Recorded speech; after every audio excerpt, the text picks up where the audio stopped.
नई सुबह के साथ सभी सम्मानित दर्शकों तथा अतिथियों का हार्दिक स्वागत करते हुए यहाँ से हम आ जाते हैं ब्लॉग के अंदर।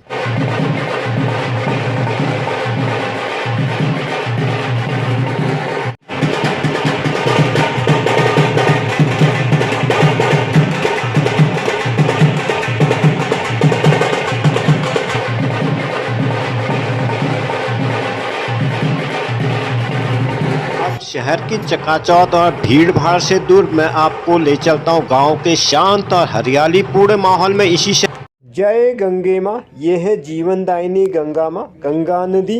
तो इस तरह से मैं आ गया हूँ हाईवे पर। तो हाईवे के जस्ट दूसरी तरफ आ जाता है गांव। तो इसको और ज़्यादा एक्सप्लोर करके मैं आपको दिखाता हूँ। मेरे यहाँ पर अगर देखा जाए लेफ्ट साइड में आ जाता है शहर का एरिया, मेन हाईवे हरिद्वार का। और इस तरफ एकदम सामने एकदम राइट हैंड साइड में खूब हरियाली है और यह है गांव का एरिया। मैं आपको ले आया हूँ अपने शहर से गांव की तरफ। आइए चलते हैं गांव की तरफ। और यह है गांव का व्यू। और ये जगह है श्यामपुर, यह गोभी का फार्म। गोभी के फार्म के बीच में एक आदमी का पुतला बना देते हैं जिसको हम पहाड़ी में कहते हैं भेसुना, अब हिंदी में पता नहीं क्या कहते हैं इसको। कमिटमेंट में मुझे बताया जानवरों से सुरक्षा के लिए इसको खड़ा कर दिया गया है। फसल पीली पीली सरसों बड़ी अच्छी लगती है और सरसों का सीजन है एकदम से। अभी ये भी फसल तैयार हो जाएगी और एकदम से मेरे बैक साइड में है ये गेहूं की फसल। यही का साधन ट्यूबवेल जिससे पानी की सप्लाई की जाती है।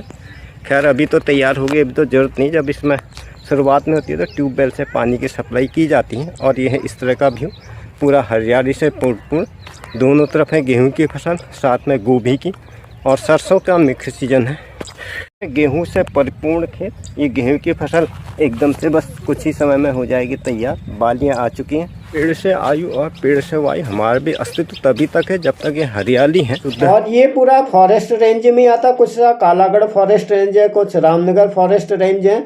ये जो हैदराबाद ब्लॉक के अंदर आता है और इसका कुछ हिस्सा हरिद्वार ब्लॉक में भी टच होता है। जो कि जब आप ये बिजनौर, धामपुर या वाया हल्द्वानी होते हुए जाते तो ये लगभग 10-15 किलोमीटर पहले ही आ जाता है डेस्टिनेशन से, जो कि हरिद्वार अगर हम मुख्य शहर की बात करते हैं वहाँ से पड़ जाता है दक्षिण दिशा की तरफ को और आउटर एरिया में पड़ता है। इसलिए यहाँ पर थोड़ा यातायात की परेशानी। और ये गांव के परिवेश में उपले सुखाए जा रहे हैं जो कि ईंधन का एक अच्छा साधन भी होता है। साथ ही कहना चाहिए इसमें प्रचुर मात्रा में रेशा होता है, तो इस वजह से भी एक निःशुल्क, हालांकि इसमें मेहनत तो लगती है लेकिन एक ईंधन का एक सफल साधन भी होता है और इससे चीज़ में यूटिलाइज भी जाती है ग्रामीण परिवेश में। और ये हरे भरे खेत। और अगर हमें इसकी बात करो तो it is located just 11 kilometre from Pauri Haridwar and railway station from and 44 kilometre from Dehradun airport. तो हरियाली को बचाना भी ज़्यादा जरूरी है। तो इसी से जुड़ी हुई है मेरी मेन डेस्टिनेशन थी जहाँ पर मैं आया हुआ था किसी इवेंट के ही सिलसिले में।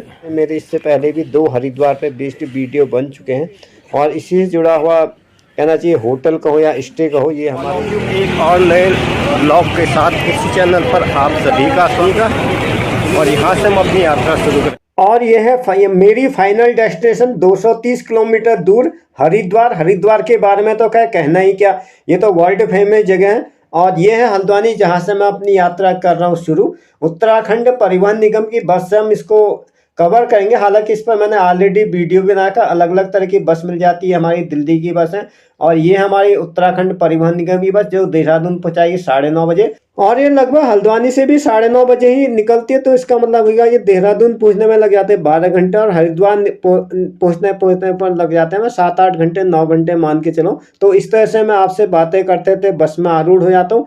अब जो हमारे मुख्य हाईवे की तरफ जाने वाला रास्ता वो इसी तरह से जाता है। पहले इसमें एक यू टर्न आ जाता है, ये लोग प्रेम टाकिस की तरफ जाते हैं, फिर प्रेम टाकिस से वापस मेन रोड पर आ जाते हैं जो कि हमें कहते हैं Nainital road towards the Haldwani. की सड़कें बहुत ही आसान है। ये मुख्य शहर को 4 बराबर भागों में बांटती हैं। अब एक हिस्सा इसका चला जाता है टनकपुर की तरफ और दूसरा हिस्सा चला जाता है सीधे सीधे हरिद्वार की तरफ। तीसरा हिस्से की अगर हम बात करें, तीसरा हिस्सा इसका चले जाएगा दिल्ली और चौथा हिस्सा चले जाएगा लखनऊ। खैर नैनीताल तो खैर नैनीताल जिले में स्थित है तो मैं इतने डिटेल में जाऊंगा नहीं।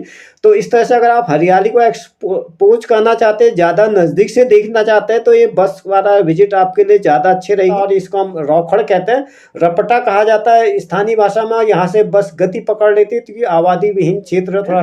तो इस तरह से आपसे बातें करते करते मैं प्रकृति के नज़ारों को आपको दिखाते हुए, ये है बैराज पहुंच गया हूं और इस तरह से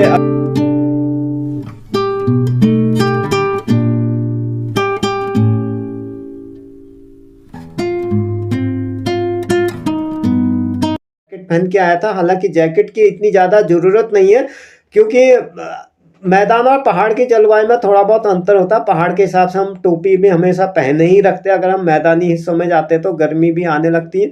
और अब इसका लगभग पहला स्टॉपेज आने वाला है, तो बस की गति के साथ साथ ये जो काली काली कैब वगैरह देखते हैं, शायद जिम कॉर्बेट में जाने वाली कैब से अब हम बस अड्डे पे आ जाते हैं, जहाँ पर बस रुकती है चाय पानी के लिए। यहाँ से यात्रियों को भी ले जाते हैं, क्योंकि यहाँ तक तो बस नॉन स्टॉप ही चलाते हैं लोग। यहाँ पे सबका इसका प्रॉपर समय देते हैं और इससे ज़्यादा यहाँ पर रुकने की ज़रूरत होती भी नहीं। जिसको चाय पानी पीना हो या अपना रिफ्रेश होना है, वो यहाँ आराम से रिफ्रेश जाता है। यहाँ पर बन गए हैं, फ्लाईओवर के बनने से काफ़ी ज़्यादा अंतर आया है यूपी की तरफ। पहले जिस यात्रा में हमें ज़्यादा समय लगता था, अभी हालांकि कुछ निर्माण कार्य इसमें मैंने टूवर्ड्स हरिद्वार होते हुए देखा, लेकिन अब पहले से काफ़ी ज़्यादा चेंज हुआ है। आपको लोकल ट्रैफिक इसमें आपको बहुत कम झेलना पड़ता है, कहना चाहिए। अगर मैं अपनी भाषा की बात करूं तो इस तरह से आपसे बातें करते करते, मैं एक्सप्लोर करते करते लगभग आधी दूरी में तय कर चुका हूं। और यहाँ पे आया था हमारा थोड़ा सा लोकल मार्केट, और आदमियों के निकलने का समय हो जाता है। अब दोपहर का समय है तो भीड़ भाड़ का भी टाइम हो जाता है। ये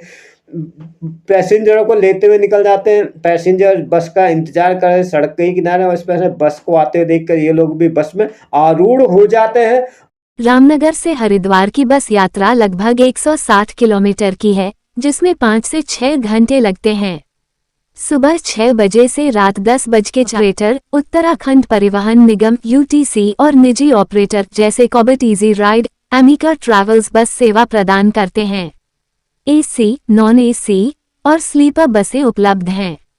ड्रॉपिंग पॉइंट्स चंडीगढ़। वैसे आपसे बातें करते करते हैं अब हम लगभग हरिद्वार के पास पहुंचने ही वाले हैं। आई थिंक अभी फिर भी 40-50 किलोमीटर की दूरी अभी तय करना है। और इस पर क्या है, थोड़े से रूट को भी डाइवर्ट कर दिया गया। कुछ फ्लाईओवर का निर्माण कार्य अभी चल रहा है, हालांकि ये थोड़ा सा धीमी गति से हुआ। मैं इस रूट पर पिछले कहना चाहिए 1 साल पहले भी आया हुआ था, 1-1.5 साल हो गया, और उस टाइम में भी कुछ फ्लाईओवर्स का काम चल रहा था और कुछ का काम चल रहा है। तो प्रताप सिटी और धामपुर बिजनौर के आसपास का ये व्यू दिखा रहा है, जैसा कि साइन बोर्ड गवाही दे रहा है। इसमें मैं यहाँ पर हूँ, यहाँ से बस ने ले लिया टर्न। मेरी कोशिश ये रहती है कि इस पर आपको कहता जी टूरिस्ट गाइड की तरह आपको गाइड कर सको। तो क्या आप पहली बार अगर इस रूट से आ रहे हैं अथवा पहली बार आना चाहते हो, रास्ते में आपको क्या क्या परेशानियां पड़ सकती हैं, अथवा आपको किन किन बातों का ध्यान रखना पड़ता है। अदरवाइज क्या होता है, आप दोस्तों देश के सभी हिस्सों में तो बराबर रूप से जा सकते हैं, ये कोई दिक्कत नहीं। लेकिन जहाँ तक फॉरेस्ट वाले एरिया है तो थोड़ा सा प्रकृति के नियमों का भी हमें पालन करते हुए चलना पड़ता। थोड़ा सा ये रास्ता इस वजह से भी खतरनाक हो जाता, कई बार इसमें हाथी वगैरह भी आ जाते हैं। रात के टाइम में थोड़ा सा रिस्क फैक्टर होता है। इसके अलावा अगर आप बरसातों में इन रास्तों पर चलेंगे तो आपको काफ़ी ज़्यादा कहना चाहिए पानी की समस्या से भी जूझना पड़ सकता है। बरसाती नाले जिसको रौखड़ कहते हैं हम लोकल भाषा में, और यहाँ पर रपटे लिखा हुआ होता है, जगह जगह पर रपटे होते हैं। तो उसमें क्या होता, पानी का फ्लो काफ़ी तेज होता है, तो उसमें भी यातायात काफ़ी अवरोधित हो जाता है। इस पड़ता हमारे मंडावली ज़िले के अंतर्गत। तो इस तरह से आपको 3 जगह अगर आप बस से आते हैं तो 3 जगह बस रुकेगी। एक रुकेगी रामनगर में, और एक उससे आगे एक जगह और पड़ता, मुझे ध्यान में नहीं आ रहा, और लास्ट पड़ता मंडावली। इसके बाद बस कहीं नहीं रुकती हैं।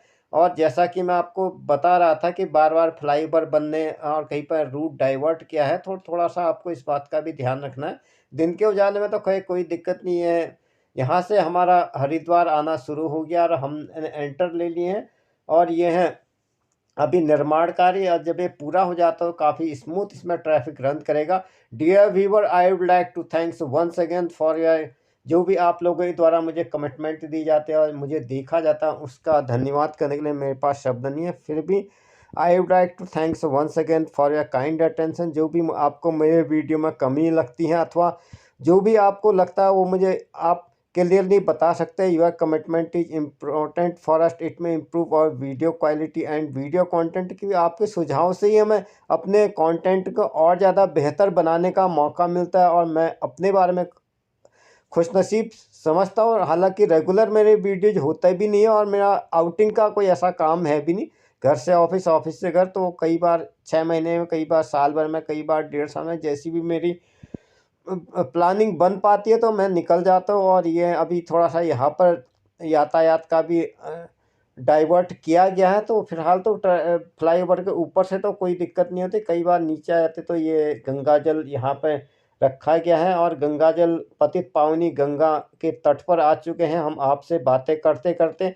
और खैर इसके लिए तो खैर शब्दों की संख्या को आप कहीं कुछ कह ही नहीं सकते, जिसको भगीरथ जी ने अपने स्वर्ग से पतित पावनी गंगा माँ को लाए थे। और यही एकमात्र ऐसी नदी है जो कि कहना चाहिए हमारे लिए सिंचाई और जल स्रोत का भी काम करती है। पूरा यूपी वगैरह इसी की वजह से उपजाऊ जमीन प्रोवाइड करता है। गंगोत्री से निकलते हुए ये आ जाती है ऋषिकेश हरिद्वार होते हुए, और इसका भी काफ़ी लंबा रूट कवर करते हुए गंगा सागर में लास्ट में इसका विलीन हो जाती है। तो ये तो खैर हर चीज़ का होता है, प्रकृति से जुड़ी जितनी भी चीज़ें हैं या कोई भी इस अखंड मृत्युलोक में हर चीज़ कोई भी चीज़ स्टेबल नहीं है, लास्ट में सब को विलीन होना पड़ता है। और ये घाट और इससे ये फ्लाईओवर के अंदर जब जिस डायरेक्शन में मैं जाऊँ वहाँ से अभी थोड़ा सा चंडी घाट आ जाएगा और ये बस चली जाएगी बस अड्डे के अंदर।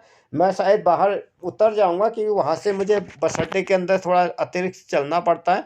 तो यहाँ से मुझे अभी एक लोकेशन पर और जाना है, तो इससे थोड़ा सा आपको दिखाने देता था, तो इस वजह से मैं थोड़ा आगे आ गया ताकि आपको पूरी जानकारी मिल जाए।